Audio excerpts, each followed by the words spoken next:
Union Square in New York was the backdrop for these scenes of red violence.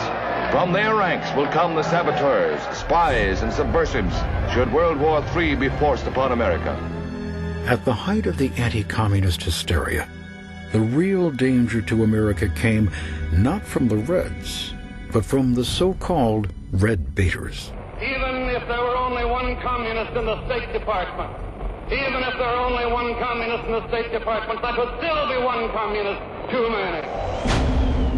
Of all the demagogues who exploited the Red Scare for political gain, no one matched the senator from Wisconsin, whose namesake, McCarthyism, would come to define the entire era of political persecution.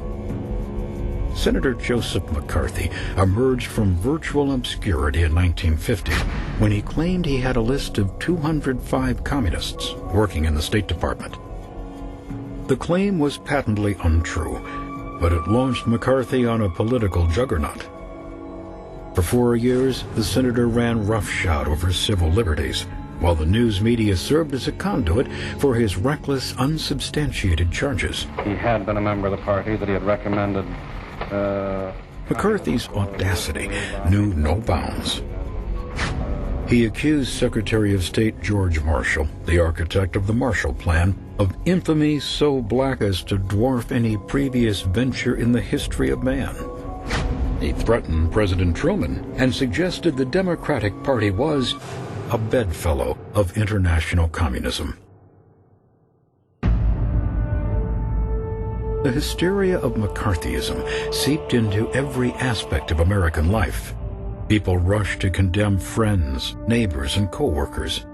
Many were fired or shunned for perceived left leanings. Though McCarthy wore a cloak of patriotism, his abusive actions had a chilling effect on democracy. He was told, "You have created an atmosphere so vile that people have lost confidence in their government." But slowly, the tide began to turn. Dissenters spoke out. McCarthy to wear new case of known red in Army. The respected journalist Edward R. Murrow attacked McCarthy's repugnant tactics on his investigative TV series, See It Now. 1 month ago tonight, we presented a report on Senator Joseph R. McCarthy. We labeled it as controversial. McCarthy remained characteristically defiant.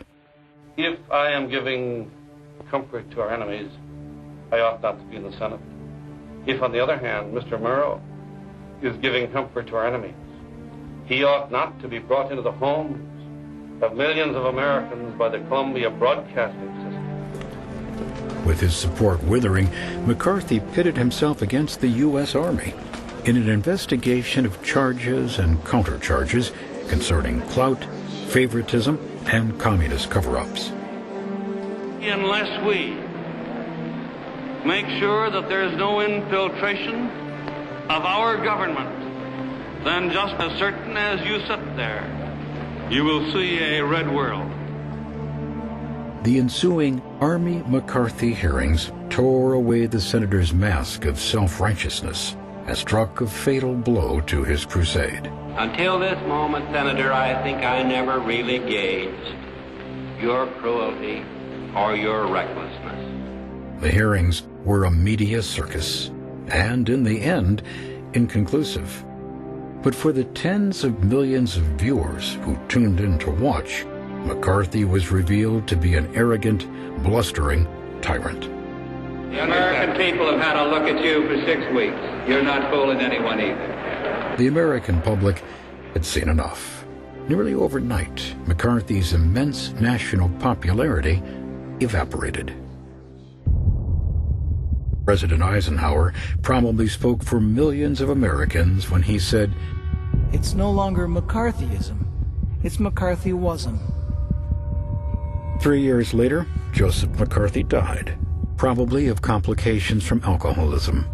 He was 48 years old.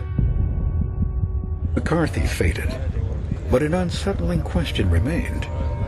Could America win the Cold War without sacrificing the very liberties it was fighting to safeguard?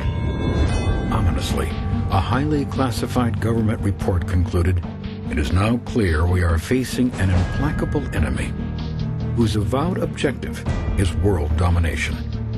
There are no rules in such a game.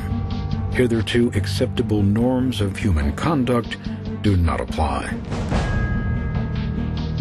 A new and frightening day was dawning, one in which legal and moral restraints were set aside in a high-stakes game of diplomatic maneuvering, clandestine operations, and nuclear brinksmanship.